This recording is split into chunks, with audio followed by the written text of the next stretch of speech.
Happy Mardi Gras! Thanks so much for joining me, guys. So today I wanted to talk about Mardi Gras. Now today is not Mardi Gras, but it's coming up March 1st, 2022. So you might wonder, what is Mardi Gras? So Mardi Gras is a pre-Lent celebration. Lent is when you, 40 days before Easter, you kind of give up something that you no longer want to bring into kind of like your new year. So giving up something, making a sacrifice for a religious purpose. Typically this is celebrated within a Catholic religion. However, Mardi Gras has expanded just as kind of like a cultural experience across the nation in America. So I am super excited to share with you my experiences and just some things to be aware about and some activities to do when you're out in New Orleans. So Mardi Gras, the biggest iconic most moment that we have is in New Orleans. Typically in New Orleans, they actually celebrate it within Louisiana is the state, New Orleans is the city, just to be clear.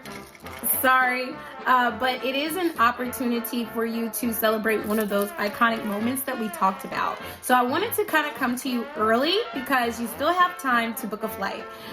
One of the ways that you can get to New Orleans on a very cheap, budget-friendly flight, if you're in Charlotte, North Carolina, or surrounding cities, is actually through Allegiant. So Allegiant houses cheaper flights. Now you may have to pay additional for bags, but to get out there round trip for $150 is not bad. So I would definitely look into it.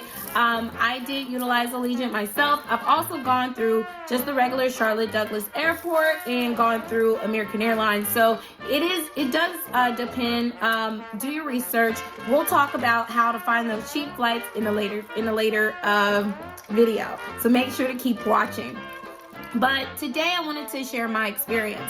So my disclaimer of the day, disclaimer, if you do not like crowds, if you're not someone who likes chaos, loud music, loud noise, do not go to Mardi Gras. Don't plan on it, don't go. How long do you need for Mardi Gras? I actually stayed out there for the entire week, as there, you have Ash Wednesday, Fat Tuesday, and there's some other days leading up to Mardi Gras. So there are some events that you may want to be there for, as it's an opportunity to get more context surrounding what is Mardi Gras, how does Louisiana celebrate it, and what does that look like. For me, I had the opportunity to go to a concert beforehand and after. Some additional activities that you can do included the Haunted Tour, Swamp Tour, a Celebrity Tour, and I've gone a few times. So these are just some of the activities that I've done along the way as additional activities to Mardi Gras. Now, let's talk about the big event. So Mardi Gras itself is an all-day event where you start in the streets early in the morning, parading around the streets. You get the locals parade around in the streets themselves, but you can actually just go outside and watch the parade. Now, I would recommend highly to stay somewhere near the French Quarters. You don't have to stay in the French Quarters, as that can be very, very pricey, but you may want to stay on the outskirts. Last time I stayed, I had the opportunity to stay at the Omni near the Conference Center, and the time before that I stayed at the Marriott near the Conference Center. So you guys want to consider that, as it's only 2 to 3 blocks. It was definitely walking distance, like 5 to 10 minute walk to some of the areas where the parade was, and some of the areas of getting down to the French Quarters. Because if you take Uber, not only are you going to have surge pricing, but you are also going to get stuck in traffic, and that's not going to be a fun time. When I say you're stuck in traffic, you're going to be stuck in traffic for almost hours. I tried to do that one night when I was out there and it was unsuccessful. I should have walked. So definitely make sure that you're somewhere locally so that you're able to walk and maneuver. One cool thing about New Orleans, it's an open container state, so that means that you're able to kind of walk around freely with your liquor and have a great time. So you don't have to throw it out, you don't have to waste your drink or your drink money. You actually have an opportunity to kind of take it around. That was kind of a highlight for me, because most states you have to, when you leave, you gotta throw it out or conceal it, or you can't even have it if it's been opened. So that's something that's a local law that, as a tidbit, that you may want to know. Something else that I wanted to share is my experience.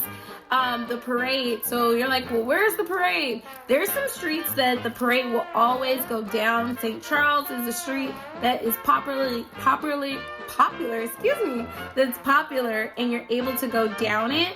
But there are some streets where maybe it didn't go that route last year, but it goes a route this year. They kind of rotate the streets sometimes, just to make sure that everyone within the inner city has an opportunity to catch the parade, and it switches it up for different regulations and things that are happening on site. So the way you figure out which way the parade is going to go, so that you can map out the location that you want to kind of stage yourself up as, is through a map. So the city houses a map of exactly where the parade will be and exactly what time.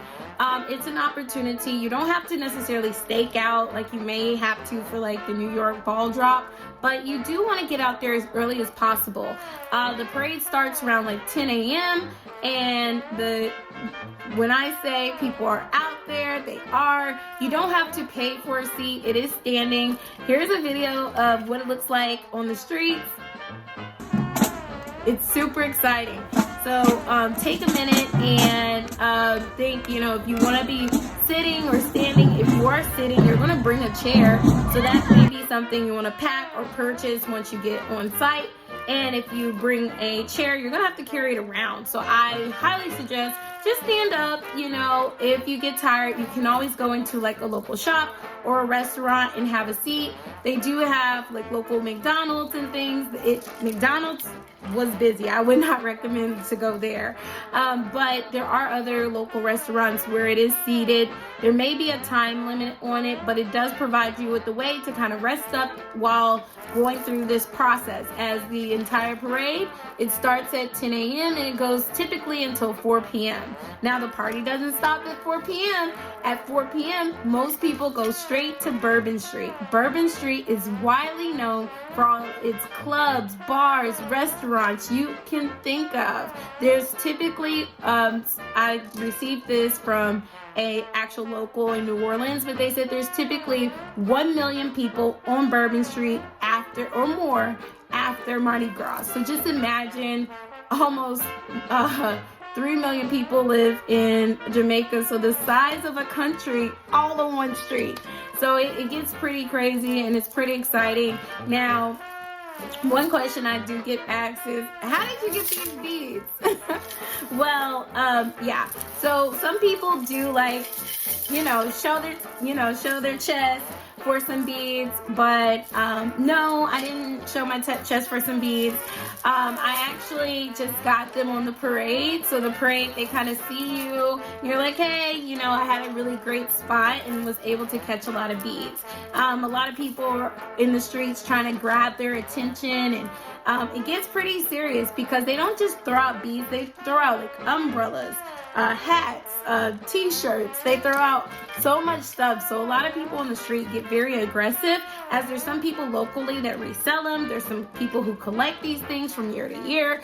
You'll see people on the street walk away with suitcases, literally suitcases of beads. I did realize when I got to the airport that the beads cost a lot, not cost a lot, but it's a lot to take back because they're heavy. So I would highly recommend, if you do want to collect them or bring a ton of them back, to kind of bring an extra bag as a carry-on when you're returning. And also look up the bag fees for that. But I did bring some of them back. Some of them I went back down to Bourbon, went to a rooftop, threw them back to locals who maybe didn't have the opportunity to go to the parade. And also you can trade your beads. So some people will say, oh, I like that one. And you're like, I like that one. And you trade and you have a really good time. Also, if you're like a person who's maybe you don't like the baggage, you don't want to carry the beads, you have fun, you got a lot of beads and that's it. They do have street sweepers. where at the end of the parade, if you wait all the way into the end, they come down the street and you can toss the beads back into like a float, and they capture the beads and they actually recycle them. I'm not sure if they clean them, but they do recycle them and maybe use them for the next parade. So it's a very interesting concept. As you know, a lot of locals, this happens every year. They don't need beads every year, so they'll throw them back.